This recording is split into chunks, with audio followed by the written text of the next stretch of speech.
naje kubasura ku rwibutso, naje kubabwira ko narokotse, naje kubabwira ko nkiriho kandi mbibuka nkomeye.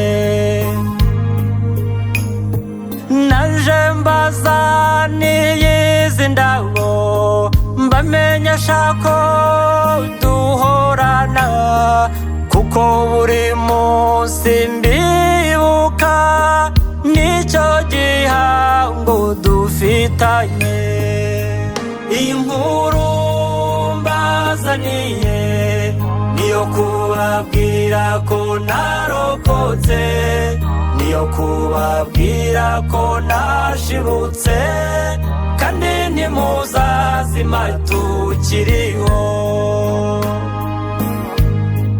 Niyaza nkotanyi mwavugaga, niyaza nkotanyi mwabyiruye, zatabaye u Rwanda zitizigamye, urwatubyaye rubona umucyo.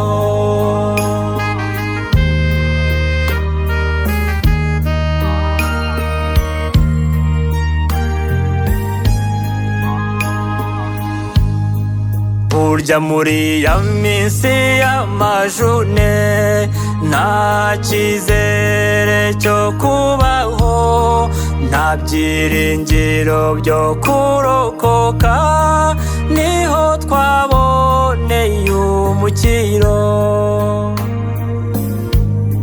Burya mukimara kudusiga urw'inamasaka na parafo, ibihuru, urufunzo n'ibibaya byarushije ubumuntu ikiremwa muntu, kuko byaduhisha ubw'umubisha. Muri uwo mwanya umwijima ukiboshye umutima, inkotanyi zasesekaye zituramira habura gato, ziti humura, ziti humura,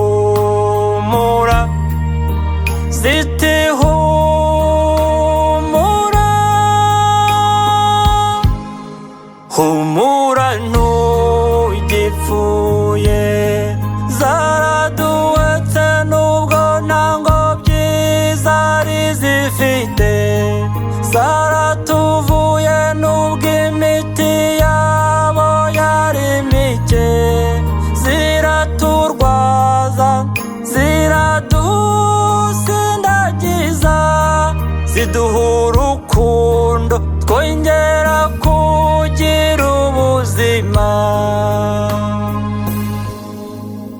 Inkuru mbazaniye niyo kubabwira ko narokotse, niyo kubabwira ko nashibutse, kandi ntimuzazima tukiriho.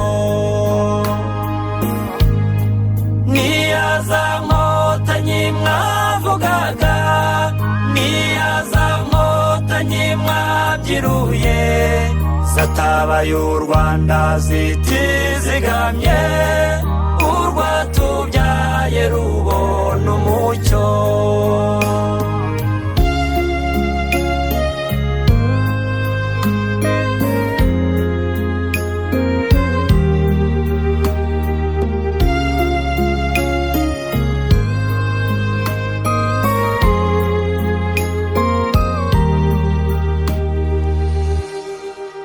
Nyuma yo kurokoka y'amashami yarashibutse, bamwe dufite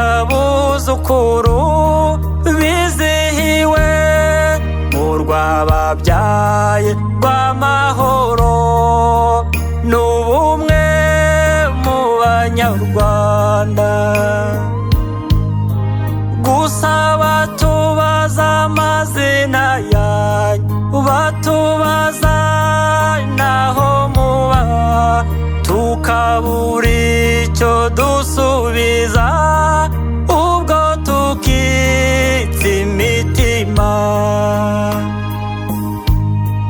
tuzahora tubibuka tuzahora tubazirikana tuzahora tubunamira tubasubiza agaciro mwambuwe inkuru mbazaniye niyo kubabwira ko narokotse niyo kubabwira ko nashibutse kandi ntimuzazima tukiriho niyaza nkotanyi mwavugaga niyaza nkotanyi mwabyiruye zatabaye u Rwanda zitizigamye urwatubyaye rubona umucyo inkuru mbazaniye niyo kubabwira ko narokotse niyo kubabwira ko nashibutse kandi ntimuzazima tukiriho niyaza nkotanyi mwavugaga niyaza nkotanyi mwabyiruye zatabaye u Rwanda zitizigamye